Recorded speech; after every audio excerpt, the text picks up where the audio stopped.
La vida de Abraham es una vida que nos impresiona mucho porque en cierta forma a cada uno nos toca vivir esas experiencias que él tuvo. La historia de Abraham comienza con una desilusión de él. Se le aparece el Señor y le dice: tengo para ti una gran recompensa. Qué bonitas cosas. Pero en lugar de alegrarse, Abraham dice: sí, pero yo no tengo hijo. Y voy a morir y mi herencia se le va a quedar a otro, a un sirviente. No tengo hijo. Se le olvidó lo que el Señor le dijo: tengo una gran recompensa para ti, es decir, lo mejor. Pero él pensó que lo mejor era lo que él quería nada más. Sin embargo, el Señor le dice: mira, yo a ti te voy a dar una gran descendencia. Mira al cielo, cuenta las estrellas si puedes, pues así va a ser tu descendencia. Le hace una promesa. Y el otro, pues, más o menos comienza a creer, pero el Señor le pide una condición: tienes que salir de tu tierra y de tus parientes, alejarte. Te voy a dar una tierra, comienza a caminar. Pero no le dijo dónde, comienza a caminar. Te voy a dar la tierra. Lo primero que nosotros hacemos es: deme la dirección exacta, por favor. Entonces comienzo. Pero en la fe el Señor no da direcciones, Él da órdenes. Abraham comienza a caminar. Deja tu tierra, deja tus parientes y comienza a caminar. Y aquí está lo que se llama la vocación. El Señor llama e indica un camino. Todos nosotros hemos sido llamados. Cuando el joven rico fue llamado por Jesús, el Señor le dijo: tengo algo para ti, que te vengas conmigo, pero como eres muy rico, primero debes entregar tus riquezas a los pobres y te vienes conmigo. Aquel no se atrevió, se fue por otro camino, por eso la Biblia lo presenta que se va triste. En cambio, los apóstoles siguen al Señor y están contentos. Nosotros, cuando seguimos al Señor, porque Él quiere lo mejor para nosotros, tengo para ti una gran recompensa. Si le decimos sí, pues vamos a tener mucha bendición. Pero pone condiciones. La condición que le pone: tienes que salir de tu tierra, dejar tus parientes y vete a la tierra que te voy a mostrar. Todavía no le decía cuál era. Hermanos, nosotros a veces tenemos un plan propio y creemos que eso es lo mejor. Y entonces no nos alegramos de que el Señor tenga un plan para nosotros. Creemos que lo nuestro es lo mejor, y aquí es donde se necesita la fe en lo que el Señor nos dice. Abraham tenía 75 años, no había logrado tener ningún hijo. Y es en ese momento en que el Señor le dice: te voy a dar una gran descendencia. Una gran descendencia. No un hijo, sino una gran descendencia. Pero el otro se pone alegre, pero pasan 5 años, pasan 10, pasan 15, pasan 20, ¿y dónde está ese hijo? Entonces su mujer Sara muy precipitadamente le dice: mira, ¿y por qué no tienes al hijo con la esclava? Tengamos al hijo con la esclava. Y aquel tiene el hijo con la esclava, creyendo que van a hacer una gran cosa, y viene un gran problema. Media vez aquella mujer está embarazada, pues ya no respeta a su patrona, comienza el pleito entre las dos mujeres, celosas por el mismo hombre en la misma casa. Ese no era el camino del Señor. El Señor no les había dicho que le dieran una manita para ayudarles, ¿no? Tú comienzas a caminar y después te voy a decir: muchos de nuestros problemas vienen porque vamos por el camino que nosotros escogimos, no el camino que Dios nos indica. Nos parece que el camino de Dios no es lo correcto, que hay otro mejor, y por eso vienen esos problemas. Grandes problemas le vinieron a Abraham, a su esposa, hasta que tuvieron que despedir a aquella esclava y después volverla a recibir. O sea, grandes problemas.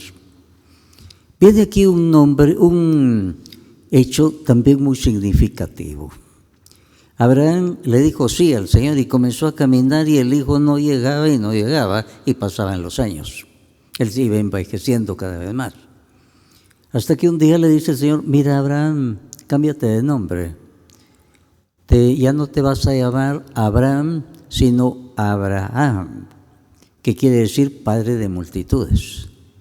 Ya se pueden imaginar ustedes las burlas de todas las gentes a la espalda del pobre señor, viejo chiflado. Se cambió de nombre, padre de multitudes, y no logra tener ni un hijo. Pero aquel le obedeció al Señor, se cambió de nombre. Él sabía que se iban a burlar de ellos. Ahora, el cambio de nombre en la Biblia indica mucho. Comienza una nueva relación con Dios. El Señor Abraham no le cambió el nombre al nomás encontrarlo a los 75 años, no, dejó pasar tiempo, dejó pasar años, y entonces ya le pudo cambiar el nombre. Y ahí iba a haber una nueva relación con Dios. Y en ese momento también le dice, ahora tienes que circuncidarte. Entre los judíos, como señal de entrega a Dios, el Dios de Israel, se circuncidaban desde niños, a los 8 años, a los 8 días.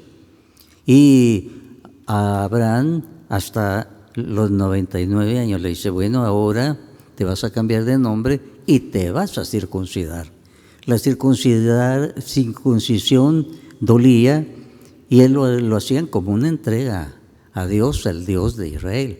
Y Abraham tiene que circuncidarse. Hermanos, nosotros si no queremos no nos dejamos cambiar el nombre. Nombre quiere decir una nueva relación con Dios. Pero ese nombre el Señor no se lo cambió desde un principio, dejó pasar muchos años. Y aquel poco a poco va madurando en su relación con Dios, en su fe, y hay un momento en que ya le puede cambiar el nombre. Ya va a comenzar esa nueva relación, pero tiene que circuncidarse también. El Señor pone condiciones, y a veces condiciones difíciles, pero son para nuestro bien. Nosotros a veces no nos dejamos cambiar nombre, y entonces no se efectúa lo que dice San Pablo. El que está en Cristo es nueva criatura, lo viejo ya pasó, ahora todo es nuevo, nueva criatura. Y por eso muchas veces nunca llegamos a ser nuevas criaturas, sino cristianos tibios, cristianos mecanizados. No nos hemos dejado cambiar el nombre. La Biblia, en el libro del Génesis, porque toda esta historia de Abraham está en el libro del Génesis, en el capítulo 18 presenta una escena.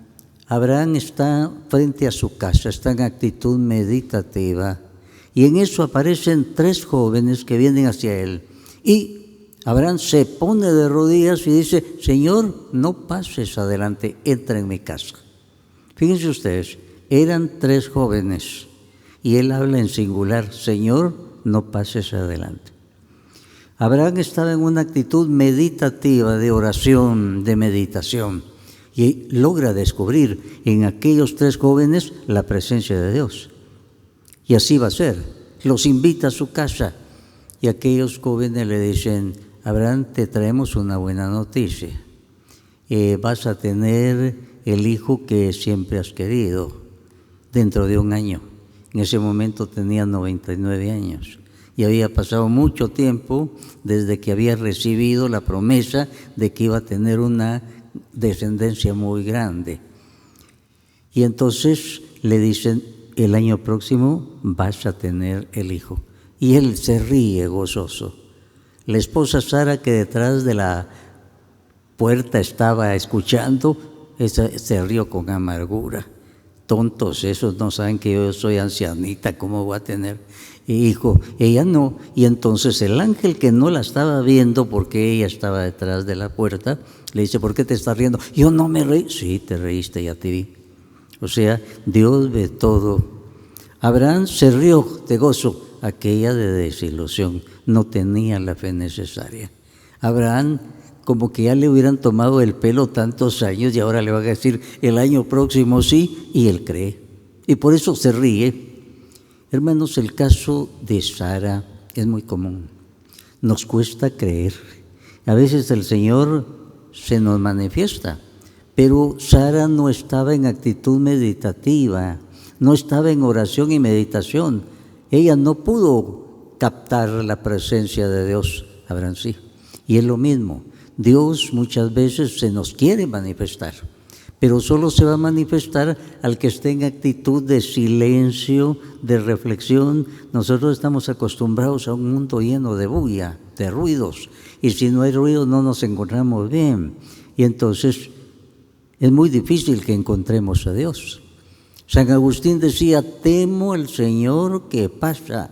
Es decir, el Señor muchas veces se quiere manifestar, pero resulta que como no estamos en actitud meditativa, sino como Sara, muy distraídos, no captamos la presencia del Señor y no captamos el gran mensaje de bendición o la dirección que Él nos venía a dar, la indicación que necesitábamos, no la captamos, porque estamos en el bullicio, oímos tantas voces y en medio de esas voces no logramos escuchar la voz de Dios. Ahora, hay un momento en que el Señor le va a pedir una prueba muy grande a Abraham. Ya nació el muchachito, aquel viejito babeando con su muchachito, al fin lo tuvo, le había costado tanto, pasaron unos años y el Señor le dice, Abraham, te quiero pedir algo. Sí, Señor, que me sacrifiques a tu hijo.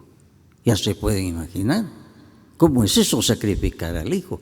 Tal vez a nosotros nos impresiona más cómo es eso de sacrificar un hijo, pero es que entre la antigüedad, entre los paganos, muchas veces ofrecían a su Dios al hijo. Entonces, para ellos no era escandaloso eso, a nosotros sí. De todos modos, para Abraham era dolorosísimo, no escandaloso, sino doloroso.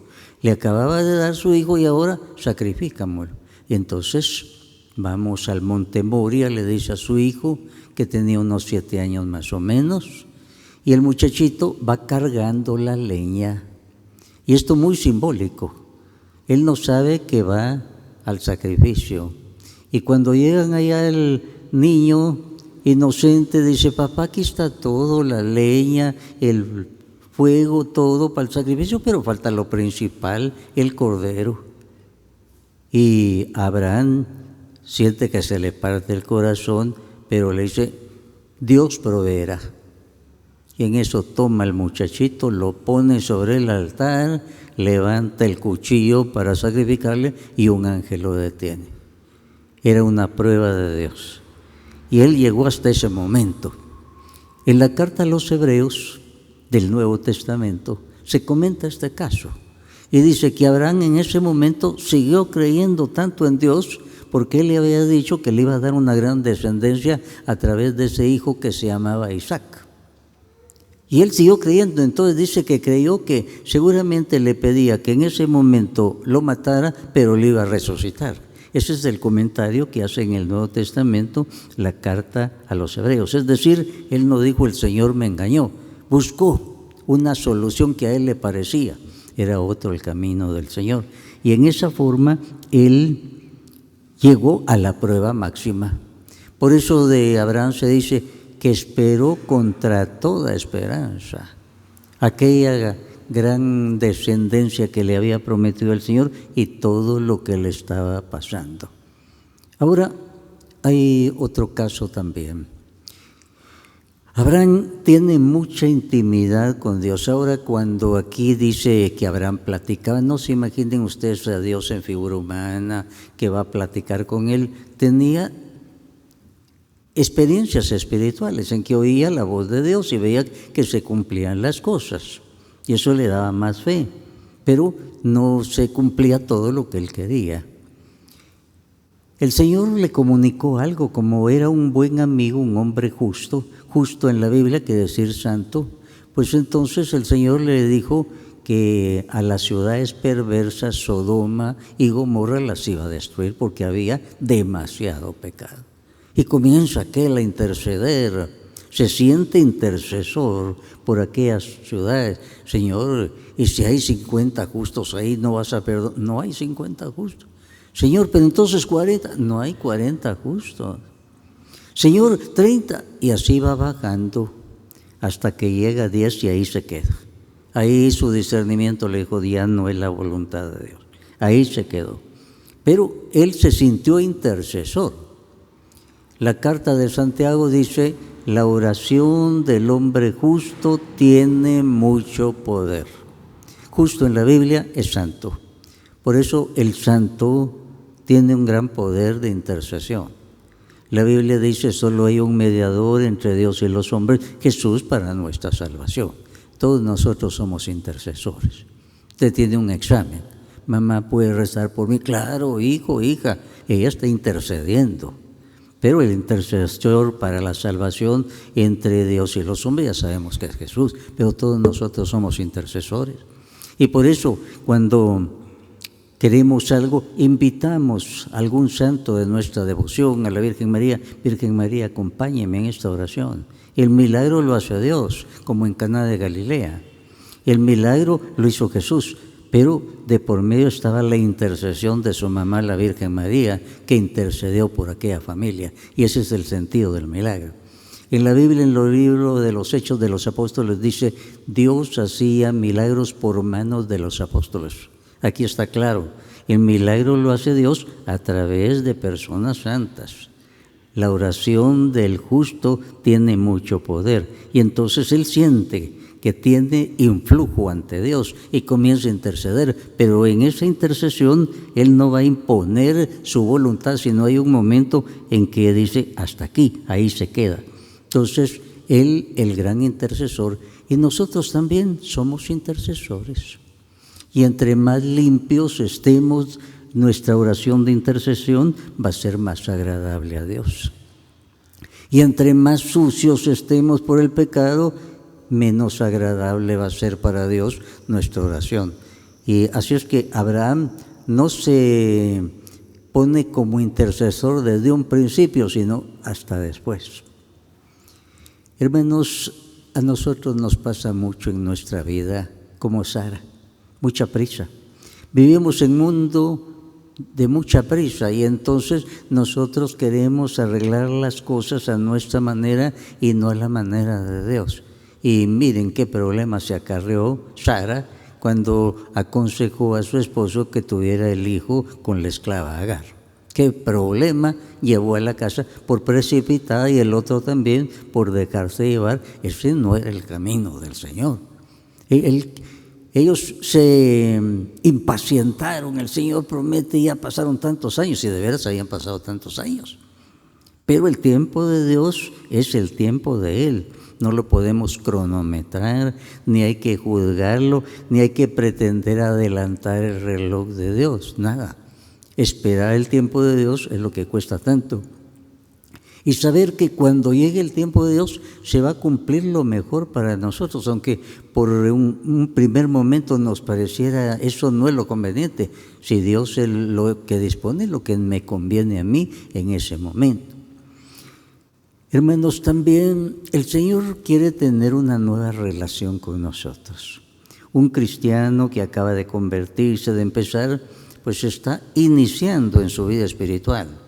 Como dice San Pablo, está tratando de alcanzar la estatura de Jesús. Nunca la vamos a alcanzar, pero la santidad consiste en eso. El Señor que nos va haciendo madurar.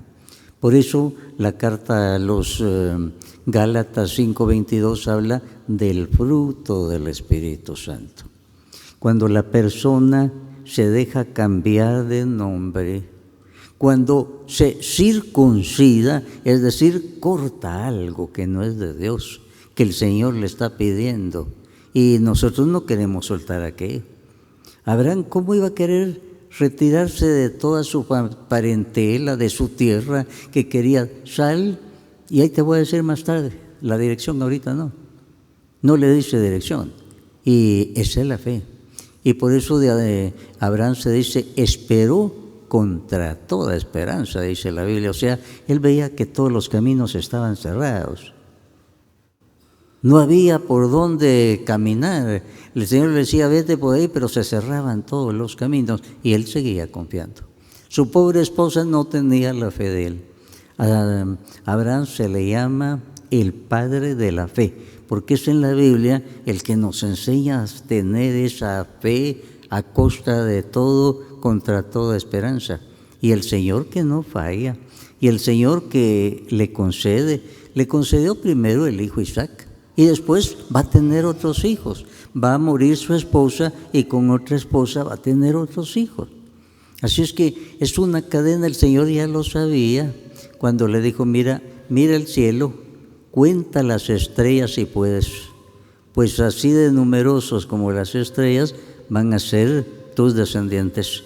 Las promesas del Señor no fallan. El Señor cumple lo que Él quiere, pero nos tenemos que dejar cambiar de nombre. Cambiar de nombre quiere decir la conversión. Un nuevo nacimiento por obra del Espíritu Santo. Solo nosotros no podemos provocar ese nuevo nacimiento. Y viene lo que dice San Pablo: el que está en Cristo es nueva criatura, lo viejo ya pasó, ahora todo es nuevo. Muchos de los que vienen a la iglesia no son nuevas criaturas, se han quedado siempre con lo rutinario, no se han desarrollado espiritualmente, son religiosos y hasta fanáticos religiosos, pero no ha habido la conversión, no se han dejado cambiar de nombre, no se han atrevido a la circuncisión de su corazón, cortar con algo que el Señor les está pidiendo. No, si no es tan malo, todo lo hacen.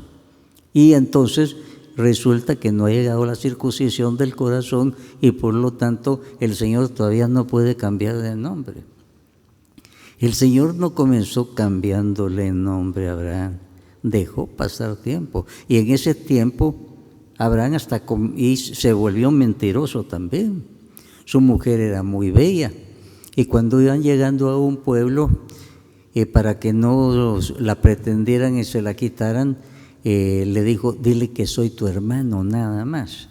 Y eso, el rey de ese lugar se enamoró de ella, estaba viendo cómo la traía y entonces por eso les llegaron plagas ahí. Y cuando el rey se dio cuenta: váyanse inmediatamente, ¿por qué me mentiste? O sea, Abraham estaba diciendo que ella no era su esposa sino su hermana, para que no la mataran y lo dejaran sin su esposa.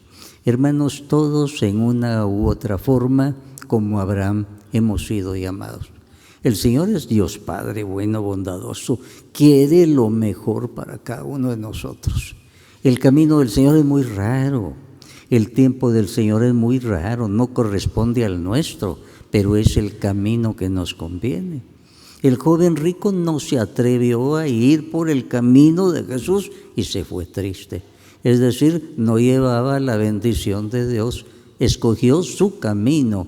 Antes él decía desde chiquito: yo cumplo los mandamientos. Muy bien, tengo algo para ti, vente conmigo. Tal vez lo estaba eligiendo para apóstol, pero tienes que dejar tus riquezas, darlas a los pobres. No, aquel no dijo nada, sencillamente se fue. Pero se fue triste. Si queremos la alegría del Espíritu Santo, sigamos por el camino de Dios. El camino que Él tiene para nosotros es lo mejor. El camino de Dios es el camino que Él ha cogido para nosotros. Y si nos prometió algo, Él nunca va a fallar. Él va a llegar en el momento preciso. Que el Espíritu Santo nos concede esa fe como la de Abraham, de seguir esperando siempre con ilusión, con esperanza y con amor. Que así sea para todos nosotros.